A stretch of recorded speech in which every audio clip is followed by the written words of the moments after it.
عشر بھی کلیکٹ کیا جائے گا. ساتھ میں جناب بلیسفیمی لاز اس نے انٹروڈیوس کرائے کہ جو شخص قرآن اور حضور پاک صلی اللہ علیہ وآلہ وسلم کی توہین کرے گا تو اس کے اوپر اس کو سزا دی جائے گی، سخت سزائیں دی جائیں گی، اور پاکستان پینل کوڈ میں اس کی سزائیں متعارف کرائی گئیں. اس کے علاوہ جناب اسلامک جو اسٹڈی ہے وہ سبجیکٹ کمپلسری ہو گیا اسکولس میں. جو مدرسوں کا جو کلچر ہے اس کو پروموٹ کیا گیا. ٹی وی اور ریڈیو کے اوپر بغیر حجاب کے کوئی خواتین نہیں آ سکتی تھیں. اچھا جی، اذان جو ہے نا وہ براڈ کاسٹ ہونا شروع ہو گئیں. رمضان کے اندر قوانین کو بڑا سخت بنایا گیا. اگر پبلک میں کوئی بندہ کھاتا یا پیتا تھا تو اس کو بڑی سخت سزا دی جاتی تھی. یعنی ضیاء صاحب چاہ رہے تھے کہ بھائی یہ جو پاکستان ہے یہ نا پیور اور خالص ایک اسلامک اسٹیٹ بن جائے. ٹھیک ہے جی، آگے چل کے پھر انہوں نے کچھ کانسٹیٹیوشن اینڈ پولیٹیکل اسٹے بھی اٹھائی. سب سے پہلے تو انہوں نے کیا کیا، جب آئین کو انہوں نے وہ ریسٹور کیا نا، آئین کو کب ریسٹور کیا تھا میں نے ابھی آپ کو بتایا 1985 میں. تو ریسٹور کرنے کے بعد انہوں نے آئین میں ایک ترمیم کی، 8ویں ترمیم. اور اس 8ویں ترمیم میں ضیاء صاحب نے اپنے آپ کو یعنی پریزیڈنٹ کو ایک پاور دی آرٹیکل 58(2)B والی، جس کے تحت وہ کبھی بھی اگر ان کا دل کہے تو وہ اسمبلی کو تحلیل کر سکتے ہیں. اور یہ اتنی خطرناک پاور تھی جس کی وجہ سے آگے ہمارے بہت سارے پرائم منسٹروں کو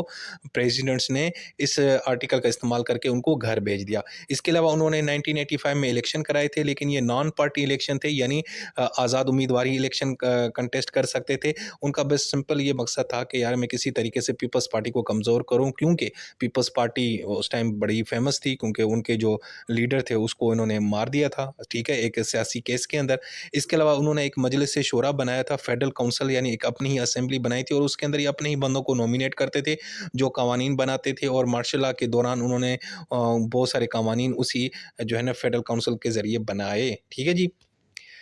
اچھا جی، اکنامک اور ایڈمنسٹریٹو جو اسٹیپ اٹھائے انہوں نے، سب سے پہلے تو یار نیشنلائزیشن کی جو پالیسی تھی نا بھٹو کی، بھٹو نے پتہ کیا کیا، بہت سارے جو ادارے تھے نا وہ حکومتی تحویل میں لے لیے، یعنی وہ سرکاری کر دیے. جو پرائیویٹ تھے اب وہ حکومت کے کنٹرول میں چلے گئے تھے. انہوں نے دوبارہ ان کو ڈی نیشنلائزیشن کی ضیاء صاحب نے، یعنی بہت ساری انڈسٹریز اور فلور ملز جو بھٹو نے ٹیک اوور کر لی تھیں وہ واپس پرائیویٹ اونرز کے پاس چلی جائیں. اس کے علاوہ یار ضیاء کے دور میں جو سب سے بڑا ایک اور اچھا کام ہوا کہ یار بہت سارے پاکستانی لوگوں کو باہر مڈل ایسٹ میں بھیجا گیا نوکریاں کرنے کے لیے، جس کی وجہ سے پاکستان کی جو ریمیٹنس اکانومی وہ بہتر ہوگی. اور آج بھی آپ کو پتہ ہے پاکستان میں تقریباً ایک سال کے اندر 30 ارب بلین ڈالر جو ہے نا وہ باہر سے ہی لوگ ریمیٹنس یا ترسیلات زر بھیجتے ہیں، اور اس کا کریڈٹ جاتا ہے کہ یہ ضیاء الحق نے یعنی بہت سارے لوگوں کو مڈل ایسٹ میں سیٹل کروایا نوکریوں کے لیے. ٹھیک ہے. اس کے علاوہ جناب سول سرونٹ ہے، ان کی اکاؤنٹیبلٹی شروع کی. سرکاری ملازمین کے پیچھے یہ پڑ گئے بھائی، ان کو ایسی سخت سزائیں دی جاتی تھی جب وہ کام نہیں کرتے تھے. اچھا جی، اس کے علاوہ ان کی جو فارن پالیسی ہے اس میں سب سے بڑی جو چیز ہے وہ افغان سوویت وار، یعنی 1979 کے اندر جب رشیا افغانستان میں آیا تو ضیاء نے امریکہ اور سعودی عرب کے ساتھ مل کے افغان مجاہدین کے خلاف انہوں نے جناب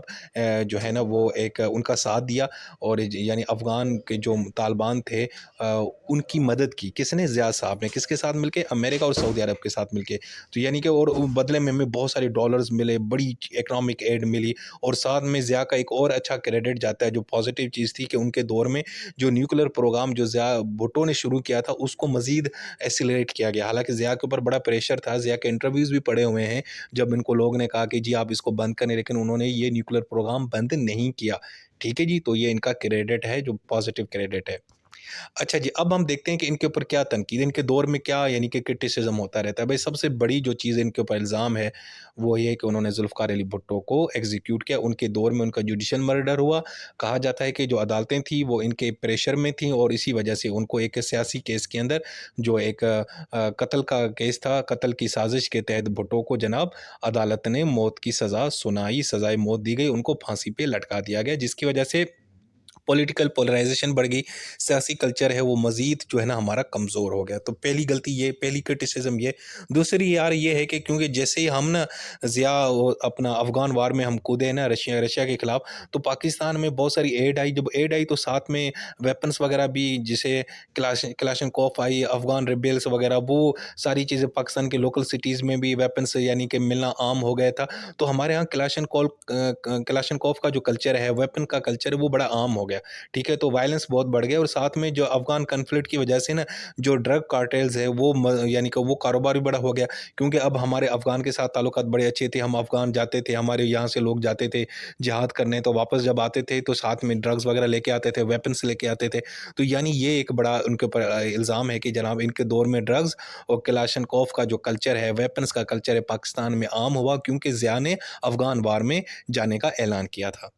اچھا جی، اس کے علاوہ ان کے دور میں جو سیکٹیرینزم ہے، ریلیجس ایکسٹریمزم ہے، اس میں بڑا اضافہ ہوا، لوگ ان کے اوپر الزام لگاتے ہیں کہ ان کی جو یہ نا، کیونکہ یہ سنی اسکول آف تھاٹ سے تھے، تو زکوٰۃ کے معاملات کے اوپر یا جو قوانین انہوں نے تبدیل کیے تھے، اس کی وجہ سے دوسرے جو اسکول آف تھاٹ کے لوگ تھے وہ بڑے انہوں نے تنقید کی، ایون کہ شیعہ کمیونٹی نے بڑے احتجاج کیے 1980 کے اندر زکوٰۃ کے معاملے کے اوپر، اور دوسرا وہ یہ ان کے دور میں جو جہاد کا جو پروموشن تھا،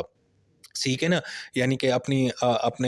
ہم نے اپنی فارن پالیسی کے گول تھے، کیونکہ بھائی ہمیں امریکہ نے کہا تھا کہ بھائی افغان میں جاؤ، افغان میں رشیا کے خلاف جنگ لڑو، تو اس کو ہم نے جہاد کے طور پر پیش کیا، تو یعنی جہاد کا جو ایک نا مس یوز بھی ہوا، لوگوں نے کہا، اور جو ریڈیکل گروپس تھے، جو شدت پسند گروپ ہیں، جو اسلام کو غلط استعمال کرتے تھے، ان کا اضافہ ہونا شروع ہوا، تو بہت سارے لوگوں نے کہا کہ یعنی کہ مذہب کا بہت غلط استعمال ہوا ضیاء کے دور میں، اور ریلیجس ایکسٹریمزم بڑھتا گیا۔ اچھا جی، اس کے علاوہ ان کے دور میں جمہوریت کو بڑا نقصان پہنچایا۔ اس ٹائم سندھ کے اندر ایک موومنٹ شروع ہوئی تھی، movement for the restoration of democracy, 1980 کے اندر، یعنی کیونکہ ضیاء اس ٹائم ابھی اس نے آئین ریسٹور نہیں کیا تھا، اس ٹائم ماشاء اللہ تھا 1980 کے اندر، تو خصوصاً سندھ کے اندر یہ جو موومنٹ تھی اس کو انہوں نے بڑا سپریس کیا، دبایا، احتجاج ہوئے، لوگوں کو گرفتار کیا گیا، بھائی سریعام لوگوں کو بھائی کوڑے مارے جاتے تھے، لاہور ہائی کورٹ، لاہور قلعے کے اندر بڑے لوگوں کو جناب سزائیں دی گئیں، ٹھیک ہے، یعنی کہ سیاسی جماعت اور خصوصاً پیپلز پارٹی کے ورکر کو اس نے ایسا دھویا، آپ اپنے کسی بڑے سے پوچھے گا کہ ضیاء نے کتنا ظلم کیا تھا سیاسی ورکر خصوصاً پیپلز پارٹی کے لوگوں کے اوپر۔ اس کے علاوہ جناب پریس فریڈم بالکل ختم تھی، نیوز پیپرز کو منع کیا گیا تھا، ٹھیک ہے، بعض اوقات وہ نہ خالی جگہیں چھوڑ دیتے تھے تاکہ پتہ چلتا تھا کہ یہ خبر جو ہے نا ہم سے اڑا دی گئی ہے، یعنی کوئی بھی خبر جو حکومت کے خلاف ہوتی تھی، ضیاء کے خلاف ہوتی تھی، وہ نہیں لگوائی جاتی تھی، راتوں رات وہ خبر جو ہے نا وہ نکلوا دی جاتی تھی اخباروں میں۔ اس کے علاوہ جناب باقی جو ضیاء نے سب سے بڑا غلط کام کیا، وہ 8ویں ترمیم کے اندر آرٹیکل 58(2)B جو اس نے انسرٹ کی، اور پریزیڈنٹ کو یہ اختیار دیا کہ پریزیڈنٹ کو اگر لگے کہ پرائم منسٹر یا اسمبلی صحیح کام کر رہی ہے تو پرائم منسٹر کو وہ گھر بھیج دے گا اور اسمبلی کو تحلیل کر دے گا۔ یہ جو اختیار تھا نا آرٹیکل 58(2)B کا، اس نے بڑا کام خراب کیا، اور خیر سے اس کا پہلا استعمال انہوں نے خود اپنے ہی بندے کے اوپر کیا، جو ان کا اپنا ہی بندہ تھا نا، جس کو انہوں نے پرائم منسٹر بنایا تھا مئی 1988 کے اندر، محمد خان جونیجو کو، انہوں نے اسی آرٹیکل کے تحت ان کو گھر بھیج دیا، کیونکہ ان کے ساتھ اختلافات ہوئے، اور بعد میں پھر غلام اسحاق نے جناب یہی آرٹیکل 58(2)B محترمہ کے خلاف بھی استعمال کی اور نواز شریف کے خلاف بھی استعمال کی، جس کی وجہ سے 1990 سے لے کر 1999 تک اینڈ دین اس کے بعد ہمارے ملک میں اسٹیبلٹی نہیں رہی، کیونکہ یہ اختیار پریزیڈنٹ کے پاس تھا اسمبلی تحلیل کرنے کا۔ اچھا جی، اب اس کا ضیاء کا دور کا خاتمہ کیسے ہوتا ہے کہ بھائی ضیاء صاحب 17 اگست 1988 کو جب بہاولپور سے آ رہے تھے تو ایک جہاز کے اندر حادثہ ہو گیا، وہ جہاں باغ ہو گئے، ساتھ میں ان کے بہت ٹاپ ملٹری آفیشل بھی تھے اور امریکہ کے ایک سفیر بھی تھے۔ بہت سارے لوگ ابھی تک یہ ثابت نہیں ہوا کہ وہ حادثہ کیسے ہوا، کچھ لوگ کہتے ہیں کہ باہر کے لوگوں کی انوالومنٹ تھی، کچھ نے کہا کہ یہ اندر سے کسی نے سازش کی تھی، لیکن ابھی تک کسی کا کوئی ثبوت نہیں ملا۔ لیکن ان کے جانے کے بعد جو چیئرمین تھے نا سینٹ کے، وہ جناب وقتی طور پہ پریزیڈنٹ بنے، جن کا نام ہے غلام اسحاق خان، جنہوں نے پھر آگے چل کے آرٹیکل 58(2)B کا استعمال کر کے وہ نواز شریف اور محترمہ کی حکومت ختم کرتے رہے، ٹھیک ہے جی۔ اور پھر 1988 کے اندر الیکشن کرائے گئے، اور جب وہ الیکشن ہوئے تو جناب نومبر کے اندر تب جو بے نظیر بھٹو جناب پرائم منسٹر بنتی ہیں، پاکستان کی پہلی فیمیل پرائم منسٹر بنتی ہیں ایک مسلم کنٹری کی، اور اس کے بعد پھر ان کا دور شروع ہوتا ہے اور ضیاء الحق کا دور ختم ہو جاتا ہے۔ سو دوستو، یہ تھی ویڈیو۔ اس ویڈیو کے اندر میں نے آپ کو ضیاء الحق کا جو دور ہے وہ میں نے بہت ہی کنسائز اور آسان الفاظوں میں بتانے کی کوشش کی۔ اپنا بہت سارا خیال رکھیں۔ ٹیک کیئر، اللہ حافظ۔